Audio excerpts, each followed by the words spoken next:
eu não sei vocês, mas quando eu era mais novo, hoje nem tanto, mas eu era muito de filmes, e Hollywood, essas coisas todas, e competições em esporte. E tinha uma coisa, eu sempre fui um cara muito introspectivo, e uma coisa que eu sempre me perguntava, eu sempre via os americanos se saindo em primeiro lugar, ganhando as melhores premiações, sendo sempre os mais honrados, digamos assim. E eu me perguntava muito, né? Era uma das curiosidades que eu tinha, por que o americano sempre sai na frente? Por que o americano ele sempre ganhou as melhores premiações? Porque ele sempre se mostrou como a nação mais forte do que as outras nações. Era uma questão minha. E ontem eu buscava uma explicação, tem que ter uma explicação, tem que ter um motivo. Será que eles são mais inteligentes do que a gente, que todo mundo, o restante do mundo? Será que o americano já nasce superdotado? Será que o americano foi agraciado por Deus com uma graça diferente, né? E coisa de menino, eu perguntava, me questionava. Ontem eu ouvindo um bate-papo entre um professor de geopolítica, especialista em geopolítica, Renner, acho que é isso, com o Thiago Nigro, ele falando, a pauta era justamente a potência, os Estados Unidos como potência. E me esclareceu muitas coisas, né? Me tirou muitas dúvidas e trouxe informações preciosas. Eu aconselho vocês a assistirem, vou tentar colocar o link aqui para vocês. É do Primo Cash. Mas eu vou resumir. Ele fala justamente por que a nação dos Estados Unidos se tornou uma nação tão poderosa. Tem vários fatores, dentro desses fatores, tem subfatores que vão explicar, que vão dar clareza por que os Estados Unidos se tornou uma nação tão grande por muito tempo, por décadas, e ainda continua sendo. E um dos fatores é porque o país ele tem uma capacidade como ninguém de atrair, de atração. A nação é uma estratégia até para atrair os olhares das pessoas.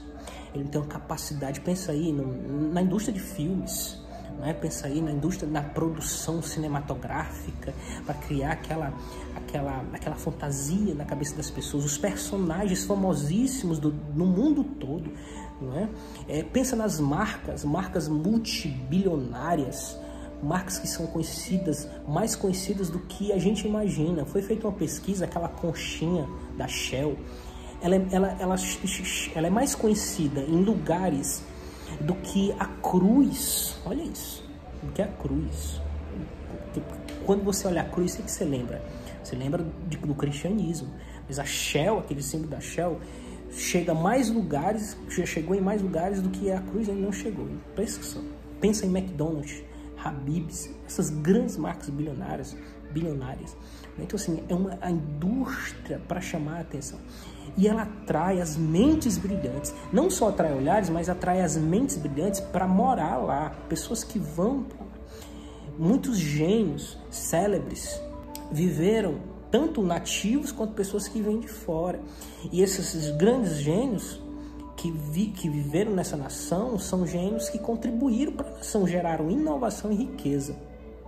Não só aumentaram a percepção de valor da nação, como geraram riqueza para a nação. E um dado interessante que ele traz é que dos 104 prêmios nobres que os Estados Unidos ganhou, 40 são de imigrantes. Olha isso. Então a capacidade de atrair, gerar essa riqueza e essa inovação. Outro dado é a identidade nacional. Não só o patriotismo, coisa que poucos países têm. Não só o patriotismo, mas a identidade, aquele apreço pela nação. Aqui o brasileiro é passivo. O brasileiro tá nem aí, é cada um por si. Aqui a gente espera que um cara resolva tudo e beneficie, dê privilégios, dê benefícios para salvar a nação. Aqui cada um por si. Não. Lá você tem durante décadas e séculos, décadas e muitos anos, uma identidade construída desde o seu nascimento, princípios e valores, liderança. Aqui, como que a gente vai crescer num país onde a maioria dos deputados, muitos deputados, não sei se é a maioria, mas muitos deputados, um histórico de corrupção. A gente não tem uma liderança onde a gente olha e bata palma. Lá não, eles sempre tiveram pessoas que deixaram legados, que fizeram grandes feitos. A figura do herói, eles têm muito isso, a figura do herói mesmo, do herói. E a representatividade carregada de significado. Não é aqui, quem é seu herói? Ah, aqui o meu herói é... O nosso herói, você pergunta a alguém na rua, meu herói é a Anitta. Não, que gera entretenimento. Não, uma representatividade forte. Pensa em Luther King, por exemplo, um herói da nação que lutou pelas causas raciais, lutou contra a segregação racial e conquistou ali a liberdade para muitos negros. Ele é visto, ele é lembrado como herói, um homem que lutou. Disciplina, amor, força. Eles pensam nisso. Eles olham para essa representatividade.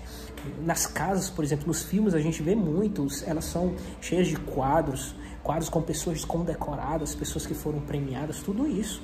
Então, tudo isso cria no imaginário uma representatividade, cria no imaginário um senso de identidade social muito forte. Mas, por que eu estou falando isso, né? Eu estou falando isso pelo seguinte, esse mesmo dilema, eu expliquei tudo isso para dizer, esse mesmo dilema, né? Esse mesmo dilema que eu por muito tempo me perguntei várias vezes, por que o americano é melhor do que o brasileiro? Por que o americano é sempre melhor do que tudo? Não sei que é a emoção mais inteligente. É um dilema que a gente traz para a nossa vida privada e particular. É um dilema que a gente traz para a nossa vida privada. Muitas pessoas sofrem de ressentimento de um suposto superioridade alheia. Muitas pessoas sofrem de ressentimentos por causa de uma suposta superioridade alheia. Por que fulano sempre está na minha frente? Por que eu estou sempre atrás das pessoas? Por que as pessoas sempre são mais inteligentes, podem mais? Será que essa é a minha inteligência? Essa é o que me foi dado? Essa é a minha capacidade mesmo? Eu faço as coisas muito devagar? Eu não consigo dar continuidade nos meus projetos? Por que os outros sempre estão na frente? Tem muitas pessoas. E acredite, muita depressão, muita crise existencial, muita ansiedade, muitos problemas e crises existenciais tem como ponto de partida complexo como esse, complexo de inferioridade. Por que os outros sempre estão na frente? Será que os outros são mais inteligentes do que eu? Será que eles sabem mais do que eu? Esse mesmo dilema a gente traz para a nossa vida particular, para a nossa vida privada, para a nossa vida. E elas se travam, elas estagnam, elas não fazem mais nada da vida delas, porque elas acham que o seu nível de capacidade já foi dado. É esse. Mas pensa, essas mesmas leis e regras que fizeram de uma nação próspera como os Estados Unidos, é as mesmas leis e regras que funcionam para qualquer célula. Olha o que foi que eu citei, e ele citou lá, que fez uma nação próspera.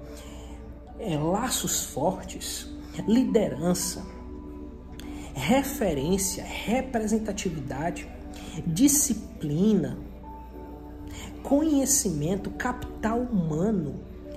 Antes do capital financeiro, a nação investiu em capital humano. O que é capital humano? É investir em pessoas, é investir em intelecto, no conhecimento. Investir no conhecimento é investir em criatividade, em talentos, é investir em habilidades, competência. Tudo isso são capital humano que fez com que a nação fosse prosperada, fez com que essa nação fosse tão próspera. E essas mesmas leis e regras servem para qualquer célula, serve para uma pessoa, serve para duas, serve para uma equipe, serve para uma família, pode ser aplicada em uma empresa, pode ser em uma igreja, numa cidade, num estado e numa nação, para ela prosperar e ser grande.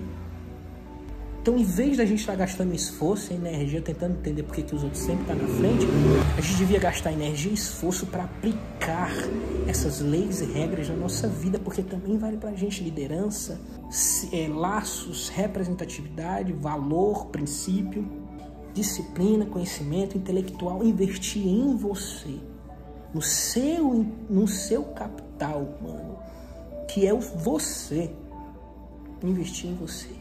Em vez de a gente estar tentando se comparar, ficar se comparando com os outros, a gente devia se investir na gente. Em vez de você, a pergunta não tem que ser por que os outros estão sempre saindo na frente. A pergunta tem que ser por que eu estou parado. A pergunta não é por que os outros sempre estão na frente. A pergunta é por que eu não estou aplicando essas regras e essas leis na minha vida. Por que eu não estou aplicando esses princípios.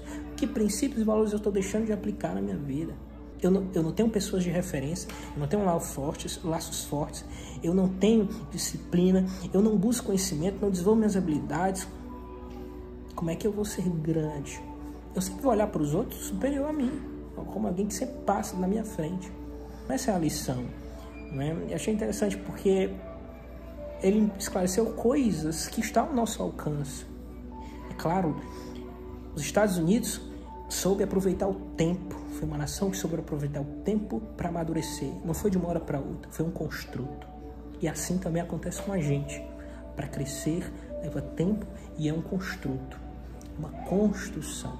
A gente precisa aproveitar o tempo e não ficar choramingando, perdendo tempo ressentido. A gente tem que aproveitar o tempo ao nosso favor para crescer em maturidade, crescer em capital humano. Então fica a lição, certo?